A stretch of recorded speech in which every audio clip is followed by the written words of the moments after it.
ನಮಸ್ಕಾರ ಸ್ನೇಹಿತರೆ, ನೀವು ಊಹಿಸಿಕೊಳ್ಳಿ, ನಿಮ್ಮ ಕೈಯಲ್ಲಿ ಒಂದು ಮಾಯಾದಂಡ ಅಥವಾ ಮ್ಯಾಜಿಕ್ ಸ್ಟಿಕ್ ಇದೆ ಎಂದು. ಅದನ್ನು ಬಳಸಿದ ತಕ್ಷಣ ನಿಮ್ಮ ಜೀವನದ ಎಲ್ಲಾ ಕಷ್ಟಗಳು ಮಾಯವಾಗಿ ನೀವು ಅಂದುಕೊಂಡಿದ್ದೆಲ್ಲ ನಿಜವಾದರೆ ಹೇಗಿರುತ್ತದೆ? ಕೇಳಲು ಅಸಾಧ್ಯ ಅನಿಸುತ್ತಿದೆಯಾ? ಆದರೆ ಇದು ಸಾಧ್ಯ. ಈ ಪ್ರಪಂಚದಲ್ಲಿ ಅಂತಹ ಒಂದು ಅದ್ಭುತವಾದ ಶಕ್ತಿ ಇದೆ. ಅದು ನಿಮ್ಮ ಜೀವನವನ್ನೇ ಬದಲಾಯಿಸಬಲ್ಲದು. ಇಂದು ನಾವು ರೋಂಡಾ ಬರ್ನ್ ಅವರು ಬರೆದ ಜಗತ್ತಿನ ಅತ್ಯಂತ ಪ್ರಭಾವಶಾಲಿ ಪುಸ್ತಕಗಳಲ್ಲಿ ಒಂದಾದ ದ ಪವರ್ ಪುಸ್ತಕದ ಬಗ್ಗೆ ತಿಳಿದುಕೊಳ್ಳಲಿದ್ದೇವೆ. ನಾವು ಈಗಾಗಲೇ ಇದೇ ಲೇಖಕರು ಬರೆದ ದ ಸೀಕ್ರೆಟ್ ಪುಸ್ತಕದ ಬಗ್ಗೆ ಸಂಪೂರ್ಣವಾದ ಸಾರಾಂಶವನ್ನು ನಮ್ಮ ಚಾನೆಲ್ನಲ್ಲಿ ಮಾಡಿದ್ದೇವೆ. ದ ಸೀಕ್ರೆಟ್ ಪುಸ್ತಕವು ಜಗತ್ತಿನ ಕೋಟ್ಯಾಂತರ ಜನರ ಜೀವನವನ್ನು ಬದಲಾಯಿಸಿದೆ. ಒಂದು ವೇಳೆ ನೀವು ಆ ವಿಡಿಯೋವನ್ನು ಇನ್ನೂ ನೋಡಿಲ್ಲ ಅಂದರೆ ಅದರ ಲಿಂಕ್ ಅನ್ನು ಕೆಳಗೆ ಡಿಸ್ಕ್ರಿಪ್ಷನ್ನಲ್ಲಿ ಕೊಟ್ಟಿದ್ದೀನಿ. ದಯವಿಟ್ಟು ಮೊದಲು ಆ ವಿಡಿಯೋವನ್ನು ನೋಡಿ ಬನ್ನಿ. ಆಗ ನಿಮಗೆ ಈ ಪುಸ್ತಕ ಇನ್ನೂ ಚೆನ್ನಾಗಿ ಅರ್ಥವಾಗುತ್ತದೆ. ದ ಸೀಕ್ರೆಟ್ ಪುಸ್ತಕದಲ್ಲಿ ನಾವು ಆಕರ್ಷಣೆಯ ನಿಯಮ ಅಂದರೆ ಲಾ ಆಫ್ ಅಟ್ರಾಕ್ಷನ್ ಬಗ್ಗೆ ತಿಳಿದುಕೊಂಡೆವು. ಆದರೆ ಈ ದ ಪವರ್ ಪುಸ್ತಕದಲ್ಲಿ ಆ ನಿಯಮಕ್ಕೆ ಜೀವ ತುಂಬುವ, ಆ ನಿಯಮವನ್ನು ಕೆಲಸ ಮಾಡುವಂತೆ ಮಾಡುವ ಆ ಒಂದೇ ಒಂದು ಶಕ್ತಿ ಯಾವುದು ಎಂಬುದನ್ನು ಲೇಖಕರು ತಿಳಿಸಿಕೊಟ್ಟಿದ್ದಾರೆ. ವಿಡಿಯೋ ಪ್ರಾರಂಭ ಮಾಡೋದಕ್ಕೂ ಮುಂಚೆ ನೀವು ನಮ್ಮ ಚಾನೆಲ್ಗೆ ಹೊಸಬರಾಗಿದ್ದರೆ ಅಥವಾ ಇನ್ನೂ ಸಬ್ಸ್ಕ್ರೈಬ್ ಮಾಡಿಲ್ಲ ಅಂದ್ರೆ ದಯವಿಟ್ಟು ಈಗಲೇ ಸಬ್ಸ್ಕ್ರೈಬ್ ಮಾಡಿ ಮತ್ತು ಪಕ್ಕದಲ್ಲಿರುವ ಬೆಲ್ ಐಕಾನ್ ಒತ್ತಿ. ಹಾಗೆ ಈ ವಿಡಿಯೋವನ್ನು ಈಗಲೇ ಲೈಕ್ ಮಾಡಿ, ಏಕೆಂದರೆ ಈ ವಿಡಿಯೋ ನಿಮ್ಮ ಜೀವನದ ದೃಷ್ಟಿಕೋನವನ್ನೇ ಬದಲಾಯಿಸಲಿದೆ. ಬನ್ನಿ ಈಗ ಮೊದಲನೇ ಅಧ್ಯಾಯವನ್ನು ಪ್ರಾರಂಭಿಸೋಣ. ಅಧ್ಯಾಯ 1. ಏನಿದು ಶಕ್ತಿ? What is the power? ಸ್ನೇಹಿತರೆ, ದ ಪವರ್ ಪುಸ್ತಕದ ಮೊದಲ ಸಾಲಿನಲ್ಲಿ ಲೇಖಕರು ಒಂದು ಅದ್ಭುತವಾದ ಮಾತನ್ನು ಹೇಳುತ್ತಾರೆ. ನೀವು ಅಂದುಕೊಂಡಂತೆಯೇ ಒಂದು ಅದ್ಭುತವಾದ ಜೀವನವನ್ನು ಪಡೆಯುವುದು ನಿಮ್ಮ ಜನ್ಮ ಹಕ್ಕು. ಹೌದು, ನೀವು ಹುಟ್ಟಿರುವುದು ಕಷ್ಟಪಡಲು ಅಲ್ಲ ಅಥವಾ ಸಾಧಾರಣ ಜೀವನ ನಡೆಸಲು ಅಲ್ಲ. ನೀವು ಹುಟ್ಟಿರುವುದು ಜೀವನವನ್ನು ಆನಂದಿಸಲು. ನಿಮ್ಮ ಬಳಿ ನಿಮಗೆ ಬೇಕಾದಷ್ಟು ಹಣ ಇರಬೇಕು, ಪರಿಪೂರ್ಣವಾದ ಆರೋಗ್ಯ ಇರಬೇಕು, ಪ್ರೀತಿಸುವ ಜನರಿರಬೇಕು ಮತ್ತು ನೀವು ಮಾಡುವ ಕೆಲಸದಲ್ಲಿ ನಿಮಗೆ ಸಂತೋಷ ಸಿಗಬೇಕು.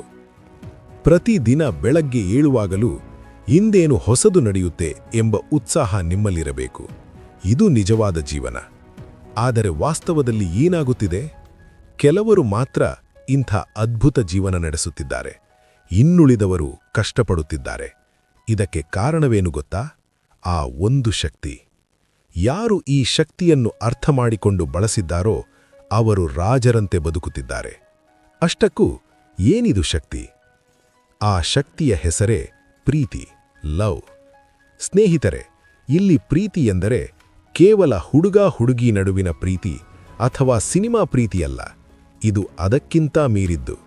ಲೇಖಕರು ಹೇಳುವ ಪ್ರಕಾರ ಪ್ರೀತಿ ಎಂಬುದು ಈ ಬ್ರಹ್ಮಾಂಡದ ಅತ್ಯಂತ ದೊಡ್ಡ ಮತ್ತು ಏಕೈಕ ಶಕ್ತಿ. ವಿಜ್ಞಾನ ಹೇಳುವ ಪ್ರಕಾರ ಗುರುತ್ವಾಕರ್ಷಣಾ ಶಕ್ತಿ ಇಲ್ಲದೆ ನಾವು ಭೂಮಿಯ ಮೇಲೆ ನಿಲ್ಲಲು ಸಾಧ್ಯವಿಲ್ಲ. ಅದೇ ರೀತಿ ಪ್ರೀತಿ ಎಂಬ ಶಕ್ತಿ ಇಲ್ಲದೆ ಈ ಪ್ರಪಂಚದಲ್ಲಿ ಯಾವುದೂ ನಡೆಯಲು ಸಾಧ್ಯವಿಲ್ಲ. ಪ್ರೀತಿ ಎಂದರೆ ಕೇವಲ ಒಂದು ಭಾವನೆಯಲ್ಲ, ಅದು ಪ್ರಕೃತಿಯ ಒಂದು ನಿಯಮ. ಆಕರ್ಷಣೆಯ ನಿಯಮವೇ ಪ್ರೀತಿಯ ನಿಯಮ.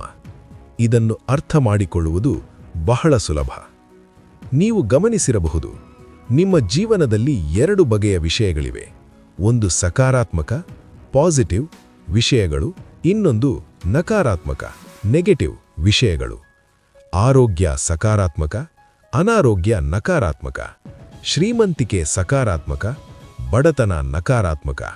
ಗೆಲುವು ಸಕಾರಾತ್ಮಕ, ಸೋಲು ನಕಾರಾತ್ಮಕ. ನಿಮ್ಮ ಜೀವನದಲ್ಲಿ ಏನೆಲ್ಲ ಒಳ್ಳೆಯದಿದೆಯೋ ಅದೆಲ್ಲವೂ ಬಂದಿರುವುದು ನೀವು ನೀಡಿದ ಪ್ರೀತಿಯಿಂದಲೇ. ಮನುಷ್ಯ ಇಲ್ಲಿಯವರೆಗೆ ಏನೆಲ್ಲ ಕಂಡುಹಿಡಿದಿದ್ದಾನೋ ಅದೆಲ್ಲದರ ಹಿಂದಿರುವುದು ಪ್ರೀತಿ. ರೈಟ್ ಸಹೋದರರಿಗೆ ಹಾರಾಡುವ ಬಗ್ಗೆ ಪ್ರೀತಿ ಇಲ್ಲದಿದ್ದರೆ ವಿಮಾನ ಇರಲಿಲ್ಲ. ಲೇಖಕರಿಗೆ ಬರೆಯುವ ಬಗ್ಗೆ ಪ್ರೀತಿ ಇಲ್ಲದಿದ್ದರೆ ಪುಸ್ತಕಗಳಿರಲಿಲ್ಲ. ಪ್ರೀತಿಯೇ ಎಲ್ಲ ಆವಿಷ್ಕಾರಗಳ ತಾಯಿ. ಹಾಗಾದರೆ ಜೀವನದಲ್ಲಿ ಕಷ್ಟಗಳು ಯಾಕೆ ಬರುತ್ತವೆ? ಅದಕ್ಕೆ ಪುಸ್ತಕದಲ್ಲಿ ಬಹಳ ಸ್ಪಷ್ಟವಾದ ಉತ್ತರವಿದೆ. ಎಲ್ಲಿ ಪ್ರೀತಿಯ ಕೊರತೆ ಇರುತ್ತದೆಯೋ ಅಲ್ಲಿ ನಕಾರಾತ್ಮಕತೆ ಇರುತ್ತದೆ. ಇದು ಕತ್ತಲೆ ಮತ್ತು ಬೆಳಕಿನ ಆಟದ ಹಾಗೆ. ಕತ್ತಲೆ ಅನ್ನೋದು ನಿಜವಾದ ವಸ್ತುವಲ್ಲ. ಎಲ್ಲಿ ಬೆಳಕು ಇರುವುದಿಲ್ಲವೋ ಅದನ್ನೇ ನಾವು ಕತ್ತಲೆ ಎನ್ನುತ್ತೇವೆ. ಅದೇ ರೀತಿ ಜೀವನದಲ್ಲಿ ಎಲ್ಲಿ ನೀವು ಪ್ರೀತಿಯನ್ನು ನೀಡುವುದಿಲ್ಲವೋ ಅಲ್ಲಿ ಕಷ್ಟಗಳು ಮತ್ತು ದುಃಖಗಳು ತಾವಾಗಿಯೇ ಬಂದು ಸೇರಿಕೊಳ್ಳುತ್ತವೆ. ನೀವು ನಿಮ್ಮ ಜೀವನವನ್ನು ಬದಲಾಯಿಸಿಕೊಳ್ಳಲು ಬೇರೆ ಏನನ್ನೂ ಮಾಡಬೇಕಿಲ್ಲ. ನೀವು ಕೇವಲ ಪ್ರೀತಿಸಲು ನಿರ್ಧರಿಸಬೇಕು. ಪ್ರತಿ ಕ್ಷಣವೂ ನಿಮ್ಮ ಮುಂದೆ ಒಂದು ಆಯ್ಕೆ ಇರುತ್ತದೆ. ನೀವು ಪ್ರೀತಿಸಲು ಆಯ್ಕೆ ಮಾಡುತ್ತೀರಾ ಅಥವಾ ತಿರಸ್ಕರಿಸಲು ಆಯ್ಕೆ ಮಾಡುತ್ತೀರಾ? ನೀವು ಯಾವಾಗ ಪ್ರೀತಿಯನ್ನು ಆಯ್ಕೆ ಮಾಡುತ್ತೀರೋ ಆಗ ನೀವು ಬ್ರಹ್ಮಾಂಡದ ಅತಿ ದೊಡ್ಡ ಶಕ್ತಿಯನ್ನು ನಿಮ್ಮ ಪರವಾಗಿ ಕೆಲಸ ಮಾಡಲು ಬಿಡುತ್ತೀರಿ. ಅದು ನಿಮ್ಮ ಕನಸಿನ ಕೆಲಸವಾಗಿರಲಿ, ನೀವು ಇಷ್ಟಪಡುವ ಜೀವನ ಸಂಗಾತಿಯಾಗಿರಲಿ ಅಥವಾ ನೀವು ಬಯಸುವ ಹಣವಾಗಿರಲಿ, ಎಲ್ಲವನ್ನು ಆಕರ್ಷಿಸುವ ಏಕೈಕ ಮ್ಯಾಗ್ನೆಟ್ ಅಂದರೆ ಅದು ನಿಮ್ಮೊಳಗಿನ ಪ್ರೀತಿ. ಅಧ್ಯಾಯ 2 ಭಾವನೆಗಳ ಶಕ್ತಿ, ದ ಪವರ್ ಆಫ್ ಫೀಲಿಂಗ್ಸ್. ಸ್ನೇಹಿತರೆ, ಲೇಖಕರು ಈ ಅಧ್ಯಾಯದಲ್ಲೊಂದು ಶಾಕಿಂಗ್ ಸತ್ಯವನ್ನು ಹೇಳ್ತಾರೆ. ಅದೇನೆಂದರೆ, ನಿಮ್ಮ ಆಲೋಚನೆಗಳಿಗಿಂತ ನಿಮ್ಮ ಭಾವನೆಗಳು ಹೆಚ್ಚು ಶಕ್ತಿಶಾಲಿ. ಇದನ್ನೊಂದು ಉದಾಹರಣೆಯ ಮೂಲಕ ಅರ್ಥ ಮಾಡಿಕೊಳ್ಳೋಣ. ನಿಮ್ಮ ಆಲೋಚನೆಗಳು ಅಥವಾ ನಿಮ್ಮ ಥಾಟ್ಸ್ ಒಂದು ಕಾರು ಇದ್ದ ಹಾಗೆ. ಆದರೆ ಆ ಕಾರು ಮುಂದೆ ಚಲಿಸಬೇಕು ಅಂದರೆ ಅದಕ್ಕೆ ಪೆಟ್ರೋಲ್ ಅಥವಾ ಡೀಸೆಲ್ ಬೇಕೇ ಬೇಕು ಅಲ್ವಾ? ಇಲ್ಲಿ ನಿಮ್ಮ ಭಾವನೆಗಳು ಅಥವಾ ನಿಮ್ಮ ಫೀಲಿಂಗ್ಸ್ ಆ ಪೆಟ್ರೋಲ್ ಇದ್ದ ಹಾಗೆ. ನೀವು ಎಷ್ಟೇ ಒಳ್ಳೆಯದನ್ನು ಯೋಚನೆ ಮಾಡಿದರೂ ನಿಮ್ಮ ಮನಸ್ಸಿನ ಆಳದಲ್ಲಿ ಕೆಟ್ಟ ಭಾವನೆ ಇದ್ದರೆ ಆ ಯೋಚನೆಗೆ ಬೆಲೆಯೇ ಇರುವುದಿಲ್ಲ. ಉದಾಹರಣೆಗೆ, ಒಬ್ಬ ವ್ಯಕ್ತಿ ನನಗೆ ಹಣ ಬೇಕು, ನಾನು ಶ್ರೀಮಂತನಾಗಬೇಕು ಎಂದು ದಿನವಿಡೀ ಯೋಚಿಸ್ತಾನೆ. ಆದರೆ ಅವನ ಮನಸ್ಸಿನ ಒಳಗೆ ಅಯ್ಯೋ ನನ್ನ ಹತ್ರ ದುಡ್ಡೇ ಇಲ್ಲ, ಅಯ್ಯೋ ಕರೆಂಟ್ ಬಿಲ್ ಕಟ್ಟಬೇಕು, ಅಯ್ಯೋ ಸಾಲ ತೀರಿಸಬೇಕು ಎಂಬ ಭಯದ ಭಾವನೆ ಇದ್ರೆ ಅವನು ಎಂದಿಗೂ ಶ್ರೀಮಂತನಾಗಲು ಸಾಧ್ಯವಿಲ್ಲ. ಯಾಕೆಂದ್ರೆ ಅವನು ಬಾಯಲ್ಲಿ ದುಡ್ಡು ಬೇಕು ಎಂದು ಕೇಳುತ್ತಿದ್ರೂ ಅವನ ಭಾವನೆಗಳು ಬಡತನವನ್ನು ಹೇಳ್ತಿವೆ. ರೋಂಡಾ ಬರ್ನ್ ಅವರು ಒಂದು ಅದ್ಭುತವಾದ ಹೋಲಿಕೆಯನ್ನು ಕೊಡ್ತಾರೆ. ನೀವೊಂದು ಮೊಬೈಲ್ ಟವರ್ ಅಥವಾ ರೇಡಿಯೋ ಸ್ಟೇಷನ್ ಇದ್ದ ಹಾಗೆ. ಪ್ರತಿಯೊಂದು ಕ್ಷಣವೂ ನಿಮ್ಮ ದೇಹದಿಂದ ಮತ್ತು ಮನಸ್ಸಿನಿಂದ ತರಂಗಗಳು ಅಥವಾ ಸಿಗ್ನಲ್ಸ್ಗಳು ಹೊರಗೆ ಹೋಗುತ್ತಲೇ ಇರ್ತವೆ. ಆ ಸಿಗ್ನಲ್ ಬೇರೆ ಯಾವುದೂ ಅಲ್ಲ, ಅದೇ ನಿಮ್ಮ ಭಾವನೆಗಳು. ನೀವು ಈಗ ಈ ಕ್ಷಣದಲ್ಲಿ ಹೇಗಿದ್ದೀರಾ? ನಿಮಗೆ ಖುಷಿಯಾಗಿದೆಯಾ ಅಥವಾ ಬೇಜಾರಾಗಿದೆಯಾ? ನೀವು ಸಂತೋಷವಾಗಿದ್ದರೆ ನೀವು ಬ್ರಹ್ಮಾಂಡಕ್ಕೆ ಸಂತೋಷದ ಸಿಗ್ನಲ್ ಕಳುಹಿಸುತ್ತೀರಿ. ಆಕರ್ಷಣೆಯ ನಿಯಮದ ಪ್ರಕಾರ ಆ ಸಂತೋಷದ ಸಿಗ್ನಲ್ ಬ್ರಹ್ಮಾಂಡದ ಮೂಲೆ ಮೂಲೆಗೆ ಹೋಗಿ ನಿಮಗೆ ಸಂತೋಷ ನೀಡುವಂತಹ ಘಟನೆಗಳನ್ನು, ಜನರನ್ನು ಮತ್ತು ಸಂದರ್ಭಗಳನ್ನು ನಿಮ್ಮ ಕಡೆಗೆ ಎಳೆದುಕೊಂಡು ಬರುತ್ತದೆ. ಅದೇ ನೀವು ಸಿಟ್ಟಾಗಿದ್ರೆ ಅಥವಾ ದುಃಖದಲ್ಲಿದ್ದರೆ ನೀವು ಕೆಟ್ಟ ಸಿಗ್ನಲ್ ಕಳುಹಿಸುತ್ತೀರಿ. ಆ ಕೆಟ್ಟ ಸಿಗ್ನಲ್ ಹೊರಗೆ ಹೋಗಿ ನಿಮಗೆ ಇನ್ನೂ ಹೆಚ್ಚು ಸಿಟ್ಟು ತರಿಸುವ, ಇನ್ನೂ ಹೆಚ್ಚು ದುಃಖ ನೀಡುವ ಘಟನೆಗಳನ್ನೇ ನಿಮ್ಮ ಜೀವನದಲ್ಲಿ ಕರೆತರುತ್ತದೆ. ಇದೇ ಕಾರಣಕ್ಕೆ ಬೆಳಿಗ್ಗೆ ಎದ್ದ ತಕ್ಷಣ ನಿಮ್ಮ ಮೂಡ್ ಹಾಳಾದರೆ ಅಂದು ಇಡೀ ದಿನ ಒಂದರ ಮೇಲೊಂದು ಕೆಟ್ಟ ಘಟನೆಗಳು ನಡೆಯುತ್ತಲೇ ಇರ್ತವೆ. ಗಮನಿಸಿದ್ದೀರಾ? ಇದಕ್ಕೆ ಕಾರಣ ಬೇರೆ ಯಾರೂ ಅಲ್ಲ, ನೀವೇ ಕಳುಹಿಸಿದ ಆ ನಕಾರಾತ್ಮಕ ಸಿಗ್ನಲ್. ಜೀವನದಲ್ಲಿರುವುದು ಎರಡೇ ಭಾವನೆಗಳು. ಒಂದು ಒಳ್ಳೆಯ ಭಾವನೆ, ಗುಡ್ ಫೀಲಿಂಗ್, ಇನ್ನೊಂದು ಕೆಟ್ಟ ಭಾವನೆ, ಬ್ಯಾಡ್ ಫೀಲಿಂಗ್. ಒಳ್ಳೆಯ ಭಾವನೆಗಳು ಅಂದರೆ ಪ್ರೀತಿ, ಕೃತಜ್ಞತೆ, ಉತ್ಸಾಹ, ಭರವಸೆ ಮತ್ತು ಸಂತೋಷ. ಕೆಟ್ಟ ಭಾವನೆಗಳು ಅಂದರೆ ಕೋಪ, ದ್ವೇಷ, ಅಸೂಯೆ, ಭಯ ಮತ್ತು ಅಪರಾಧ ಪ್ರಜ್ಞೆ. ಲೇಖಕರು ಕ್ಲಿಯರ್ ಆಗಿ ಹೇಳ್ತಾರೆ, ನಿಮಗೆ ಜೀವನದಲ್ಲಿ ಒಳ್ಳೆಯದು ಬೇಕು ಅಂದರೆ ನೀವು ಒಳ್ಳೆಯದನ್ನೇ ಫೀಲ್ ಮಾಡಬೇಕು. ನೀವು ಕೆಟ್ಟದಾಗಿ ಫೀಲ್ ಮಾಡ್ತಾ ಒಳ್ಳೆಯ ಜೀವನ ಪಡೆಯಲು ಸಾಧ್ಯವೇ ಇಲ್ಲ. ನೀವು ಯಾರನ್ನಾದರೂ ಭೇಟಿಯಾದಾಗ ಹೇಗಿದ್ದೀರಾ ಎಂದು ಕೇಳ್ತಾರೆ. ಆಗ ನೀವು ಸುಮ್ಮನೆ ಪರವಾಗಿಲ್ಲ, ನಡೀತಿದೆ, ಐ ಆಮ್ ಫೈನ್ ಎಂದು ಹೇಳಬೇಡಿ. ಯಾಕೆಂದ್ರೆ ಪರವಾಗಿಲ್ಲ ಎಂಬುದು ಸಾಧಾರಣ ಭಾವನೆ. ನೀವು ಸಾಧಾರಣ ಭಾವನೆ ನೀಡಿದರೆ ನಿಮ್ಮ ಜೀವನವೂ ಸಾಧಾರಣವಾಗಿಯೇ ಇರುತ್ತದೆ. ಅದರ ಬದಲು ನಾನು ತುಂಬಾ ಚೆನ್ನಾಗಿದ್ದೀನಿ, ಅದ್ಭುತವಾಗಿದ್ದೀನಿ, ಸೂಪರ್ ಆಗಿದ್ದೀನಿ ಎಂದು ಹೇಳಿ. ಯಾವಾಗ ನೀವು ಹೀಗೆ ಹೇಳ್ತೀರೋ ನಿಮ್ಮ ಎನರ್ಜಿ ಬದಲಾಗುತ್ತದೆ. ಈಗ ನಿಮಗೊಂದು ಡೌಟ್ ಬರಬಹುದು, ನಾನು ಯಾವ ಸಿಗ್ನಲ್ ಕಳುಹಿಸುತ್ತಿದ್ದೇನೆ ಎಂದು ನನಗೆ ಗೊತ್ತಾಗುವುದು ಹೇಗೆ? ಅದಕ್ಕೆ ಇಲ್ಲಿದೆ ಸರಳ ದಾರಿ. ಈಗಲೇ ಈ ಕ್ಷಣದಲ್ಲಿ ನಿಮ್ಮ ಮನಸ್ಸು ಹೇಗಿದೆ ಎಂದು ಪರೀಕ್ಷಿಸಿಕೊಳ್ಳಿ. ನೀವು ಶಾಂತವಾಗಿದ್ದೀರಾ? ಮುಖದಲ್ಲಿ ಸಣ್ಣ ನಗುವಿದೆಯಾ? ಹಾಗಿದ್ರೆ ನೀವು ಸರಿಯಾದ ದಾರಿಯಲ್ಲಿದ್ದೀರಿ.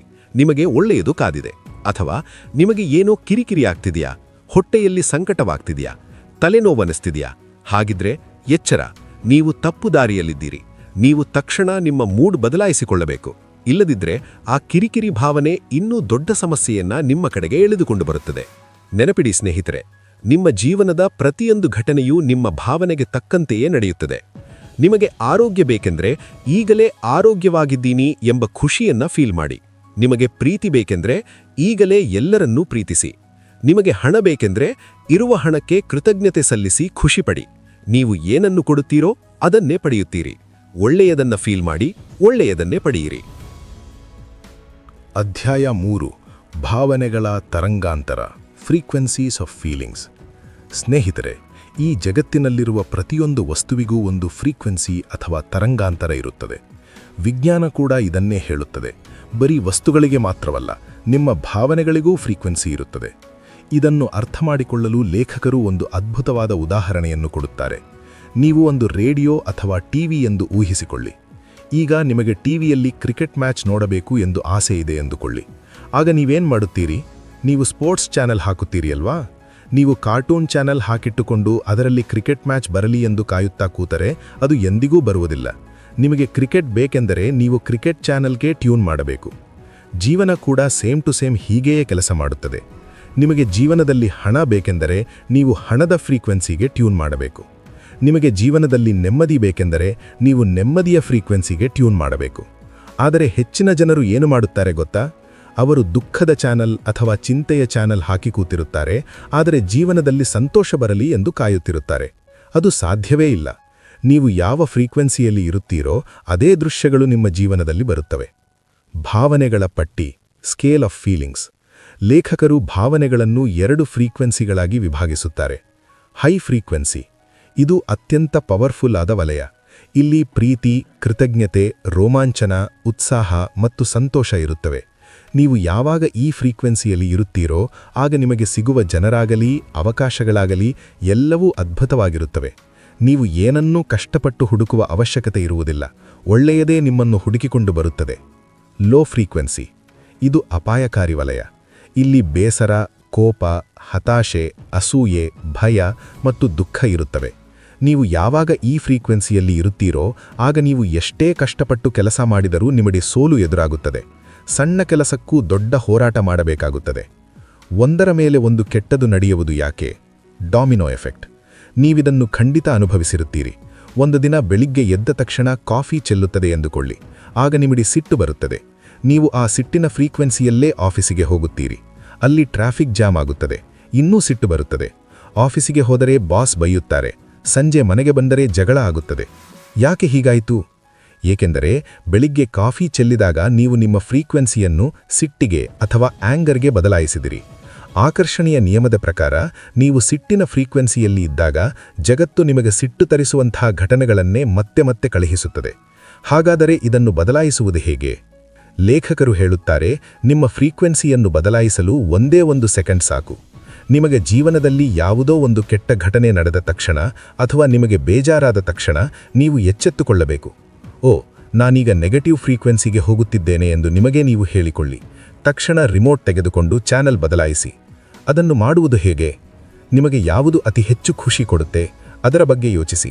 ಅದು ನಿಮ್ಮ ಮಗುವಿನ ನಗು ಇರಬಹುದು, ನಿಮ್ಮ ನೆಚ್ಚಿನ ಹಾಡು ಇರಬಹುದು, ನೀವು ಹೋದ ಯಾವುದೋ ಪ್ರವಾಸದ ನೆನಪಿರಬಹುದು, ಅಥವಾ ನಿಮ್ಮ ಅಮ್ಮನ ಕೈ ಅಡುಗೆ ಇರಬಹುದು.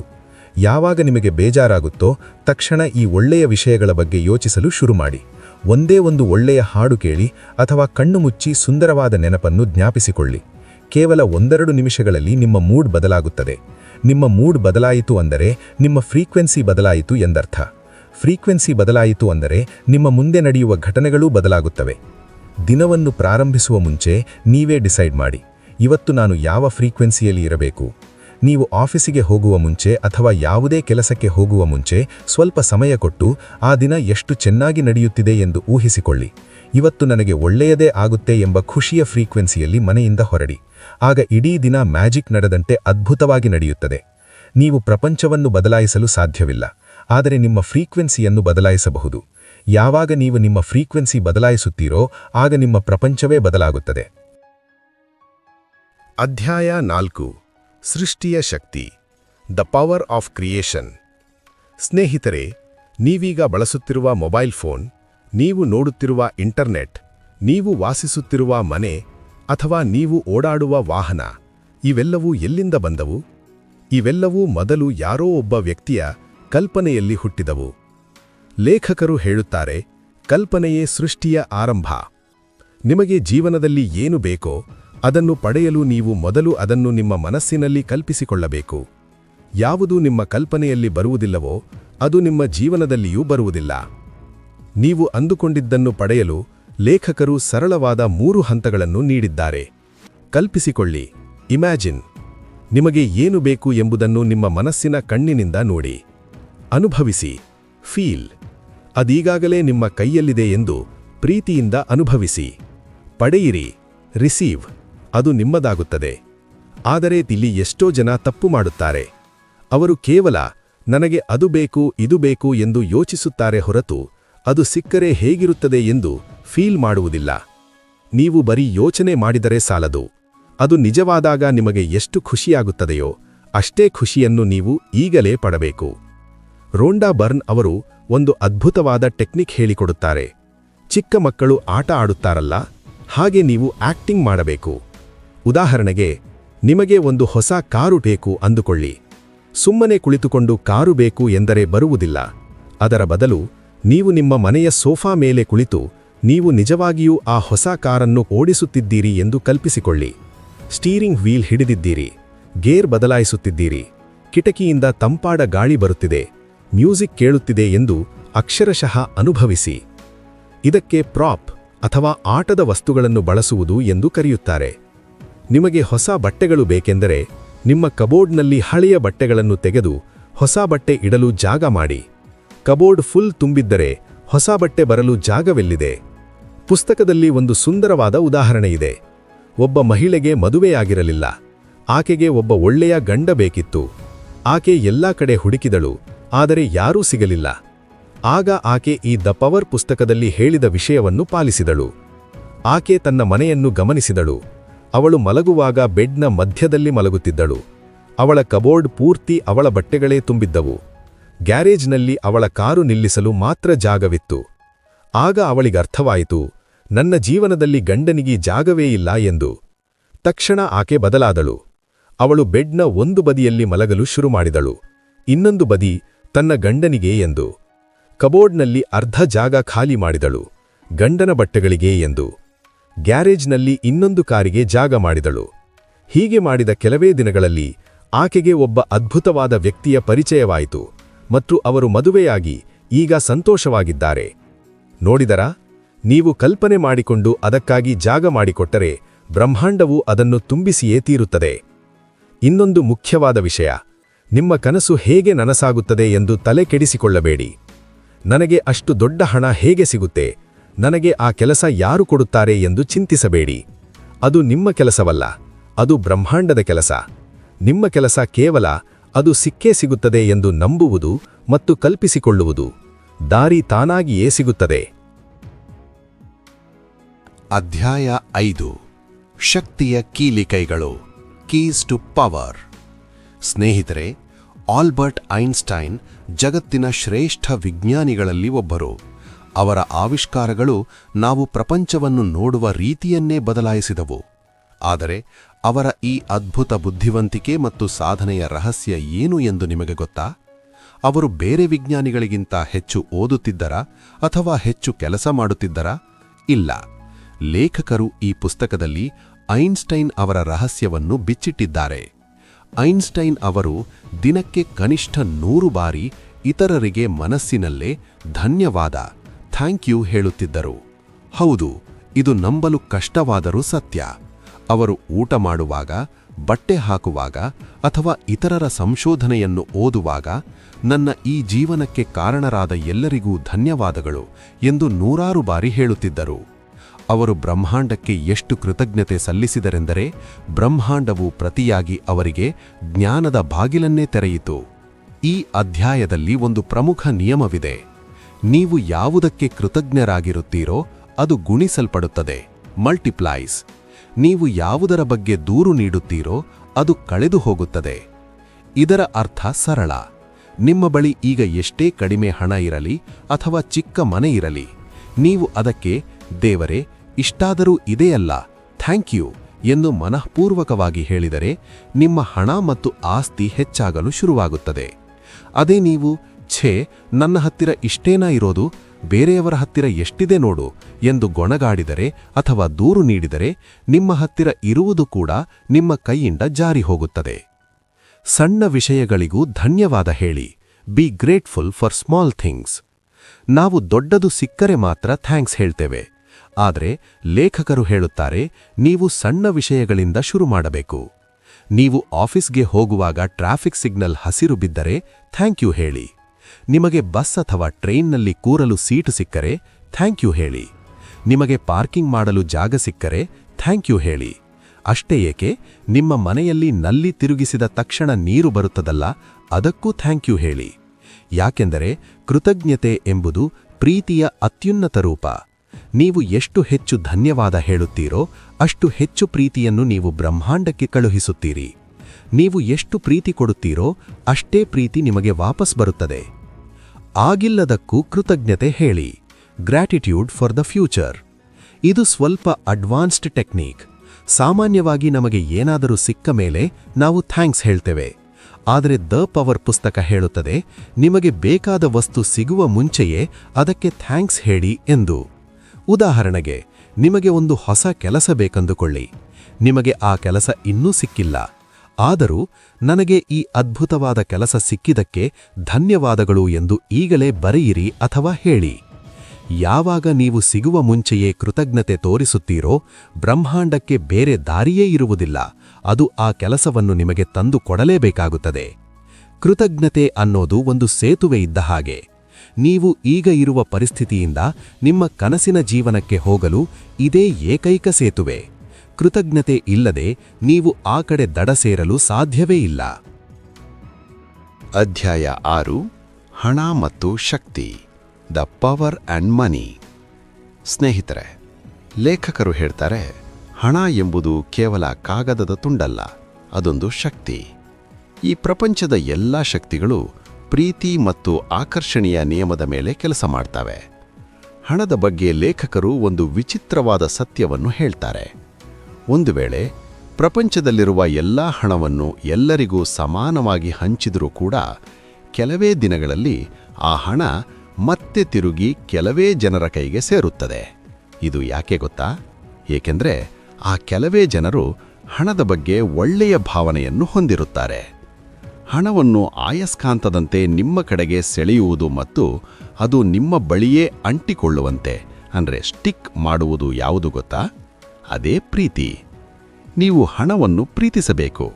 ಆದರೆ ಇಲ್ಲಿ ಒಂದು ಸಮಸ್ಯೆ ಇದೆ.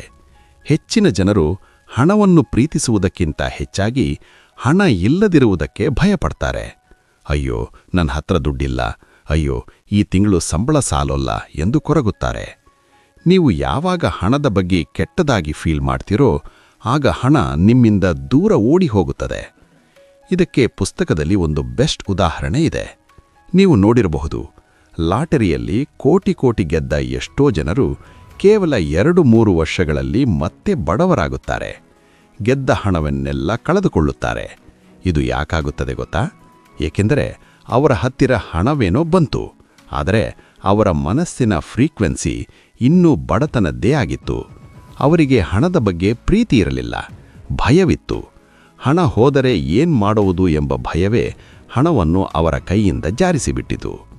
ಹಣ ನಿಮ್ಮ ಬಳಿ ಉಳಿಯಬೇಕಾದ್ರೆ ನೀವು ಹಣದ ಬಗ್ಗೆ ಹಾಯಾಗಿರಬೇಕು ಮತ್ತು ಆರಾಮಾಗಿರಬೇಕು. Feel good about money.